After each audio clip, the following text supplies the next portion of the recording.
오소서 성령님. 비가 오는 바람에 오늘 성모의 밤을 야외에서 하지 못하고 성전에서 해서 좀 섭섭하네요. 그죠? 그런데 아마 이것이 제 탓인 것 같은데요. 오늘 말씀을 매일 미사 4월호에 나오는 사도들의 모후 성모님의 신신비사 말씀으로 정했는데, 제1독서를 보면 성모님과 제자들이 방으로 들어가시거든요. 그들은 자기들이 묵고 있던 위층 방으로 올라갔다는 말씀이 나오는데요. 아마 이 구절 때문에 우리가 이렇게 우리 성당 위층 방인 성전 안에서 성모님의 밤을 봉헌하게 된 것 같습니다. 오늘 제1독서의 말씀을 보면 제자들은 성모님을 모시고 성령 강림을 준비하면서 한 마음으로 기도에 전념하는데요. 다음 주 성령 강림을 준비하고 있는 우리 역시 성모님을 모시고 한 마음으로 기도하고 있습니다. 이렇게 보면 우리 앞에 성모님을 모시고 있지만 우리가 이 시간을 성모님께 봉헌한다기보다 성모님과 함께 성령을 청하며 하느님께 봉헌하는 것이 맞는 것 같습니다. 오늘 LED 초를 사용했는데 어떠세요? 네. 물론 야외에서 하면 촛불을 봉헌하겠지만 실내인 점을 감안하여 LED로 하기로 하였습니다. 제가 폐암으로 투병 중이시던 아버지를 병간하면서 병원에서 여러 날을 잤는데요. 다른 환자 보호자들과 이야기를 나누면서 담배는 물론 무엇을 태우는 것 자체가 제대로 환기하지 않으면 호흡기에 좋지 않다는 이야기를 많이 들었습니다. 그래서 300개의 초를 1시간 반 동안이나 켜놓는 것은 여러분의 호흡기 건강에 좋지 않을 것이라 생각되고, 또 성모님의 호흡기도 우리가 생각을 해서 이렇게 LED 초를 이용하게 되었습니다. 여러분은 혹시 소확행이라는 단어를 들어보셨나요? 작지만 확실한 행복이라는 뜻이라는데요.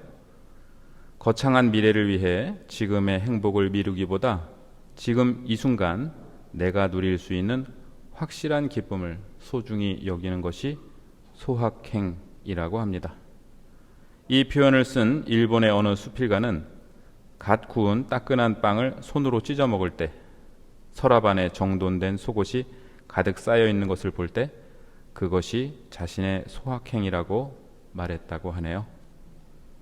그런데 저는 최근 방송인 이경규 씨의 말씀에 크게 공감하였는데요. 이경규 씨는 소확행이 아니라 대확행, 즉 크고 확실한 행복을 주장한다고 말합니다. 예를 들어 어머니가 도시락을 하나 싸준다. 도시락을 먹으면서 행복해야 한다. 소확행이다. 이경규 씨는 이것이 틀렸다고 말합니다. 아니에요. 어머님이 계시다는 자체로 행복한 거예요. 도시락 안 싸줘도 부모님이 계신 것만으로도 나는 고맙다. 부모님을 여인 분들은 이 말씀이 어떠한 의미인지 더 잘 느끼시리라 생각합니다. 저 역시 아버지를 여의고 아버지의 빈자리가 느껴질 때마다 힘이 들었습니다. 그런데 차차 지금 어머니가 계시다는 것이 얼마나 행복한 것인가 하고 느끼게 되었습니다. 부모님을 여의신 분들은 빈자리가 크시겠지만 사랑하는 가족들, 사랑하는 사람들이 있으니 그 행복을 놓치지 않도록 거기에서 대확행을 발견하실 수 있지 않을까 하는 생각을 해봅니다. 그렇게 볼 때 우리에게 성모님이 계시다는 것이 소확행인가 대확행인가 생각하여 봅니다. 우리는 성모님을 통하여 묵주기도를 드리지만 내가 드린 지향이 잘 이루어지지 않은 적도 있습니다.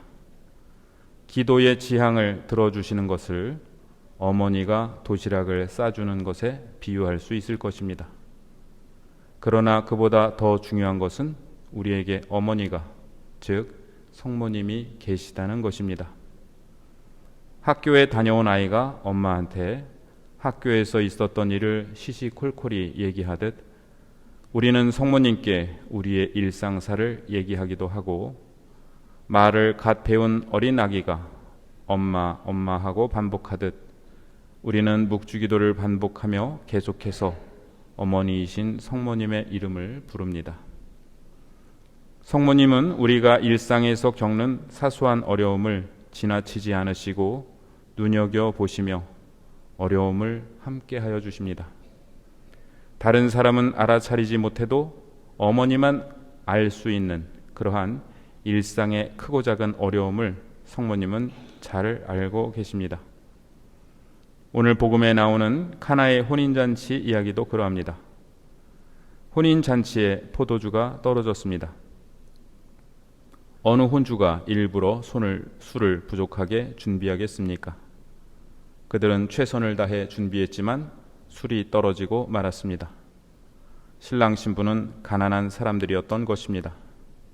성모님은 그것을 보시고 예수님께 포도주가 없구나 하고 말씀드립니다. 예수님께서는 여인이시여 그것이 저와 당신에게 무슨 상관이 있습니까? 아직 저의 때가 오지 않았습니다 라고 말씀하십니다. 여기서 예수님의 때란 순환과 부활과 승천의 때를 의미합니다.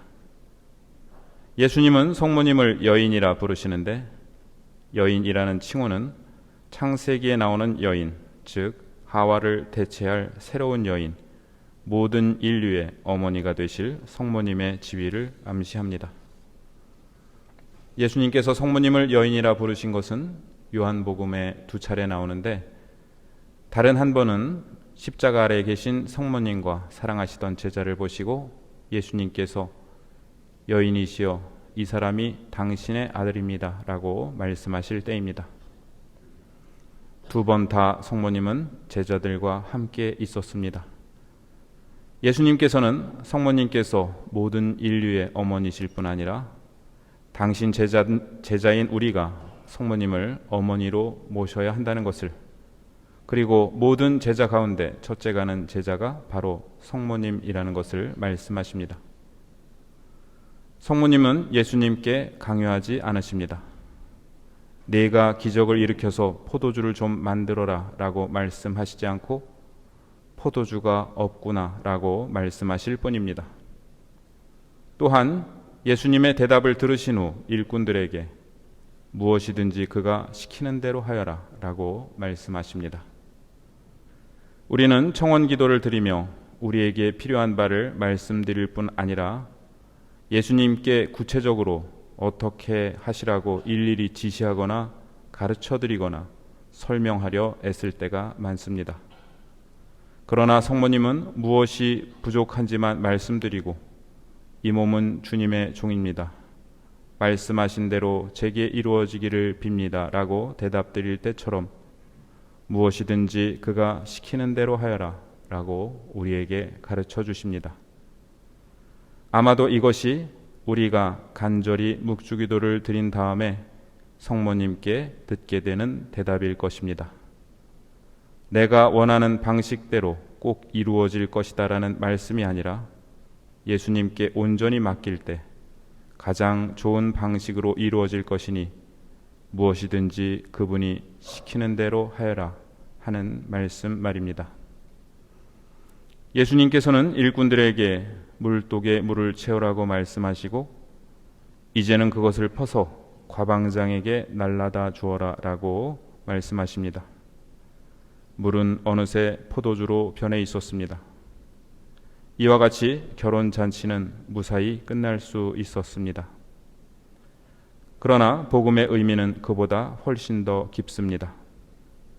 구약 성경에서 혼인잔치는 메시아 시대에 대한 상징으로 등장합니다. 우리가 묵주기도 빛의 신비에서 이 신비를 기념하는 이유는 이것이 예수님의 첫 번째 기적이어서가 아니라 이 기적이 예수님으로 인해 메시아 시대가 왔음을 말하고 있기 때문입니다. 메시아 시대는 그리스도로 말미암아 하느님과 인류의 혼인이 이루어지는 시대입니다. 요한복음은 예수님께서 구약의 여러 제도와 축제를 새로운 것으로 대체하신다는 것을 보여주고 있는데, 오늘 복음에서는 가장 먼저 정결 예식을 바꾸십니다. 성모님은 예수님께 포도주가 없구나 라고 말씀하시지만 원문을 직역하면 그들에게 포도주가 없구나입니다. 여기서 그들은 유다인들을 가리킵니다. 유다인들의 예식은 이제 그 기능을 다하였고, 하느님과 당신 백성의 혼인은 그들의 예식으로는 지속될 수 없다는 지적을 성모님은 하고 계십니다. 예수님께서는 아직 당신의 때가 오지 않았다고 말씀하시면서 당신의 때에 이루실 성체 성사의 전조가 되는 기적을 베푸십니다. 정결례에 쓰는 물독에 물을 채우라고 하신 뒤 그것을 포도주로 바꾸심으로써 단순히 몸만 깨끗하게 하던 정결례를 폐지하시고 당신 피로 하느님과 우리와의 계약을 새롭게 맺으실 것임을 미리 보여주십니다. 이 기적이 파스카 축제가 있기 얼마 전에 일어난 것이라는 말씀 또한 성체 성사와의 연관성을 드러냅니다. 이렇게 가나에서의 기적은 예수님께서 우리와 하나가 되시는, 하느님과 우리의 혼인이 완성되는 성체 성사의 표징이 됩니다. 성모님께서 그들에게 포도주가 없구나 라고 예수님께 드린 말씀은 단순히 가난한 신혼부부의 사정을 잘 보아달라는 말씀이 아니라 구원을 갈망하고 있는 가난한 인류가 메시아께서 오시기를 손꼽아 기다리고 있다는 청원의 말씀이며, 우리가 저마다 마음속에 품고 있는 어려움을 주님께 전해주시는 전구의 말씀입니다. 시편의 말씀대로 우리가 오직 하나 주께 빌어 얻고자 하는 것은 한평생 주님의 집에 산다는 그것, 당신의 성전을 우러러보며 주님의 사랑을 누리는 그것이오니, 성모님은 우리가 주님 안에서 그것을 누리도록 빌어주십니다.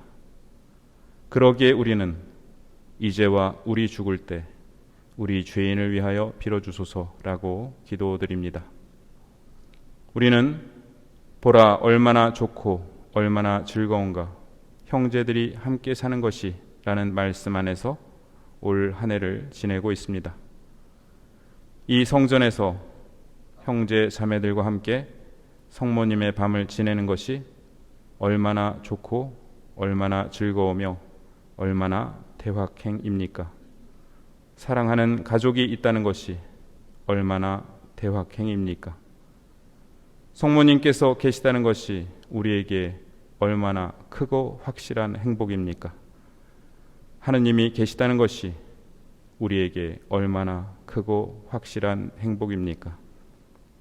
성모님과 함께 우리 형제 자매들과 함께 한 마음으로 기도하며 성령 강림을 준비해야겠습니다. 그리하여 초대교회 제자들이 마주했던 그 뜨거운 성령 강림의 대확행이 우리 가운데 가득하기를 기도합니다.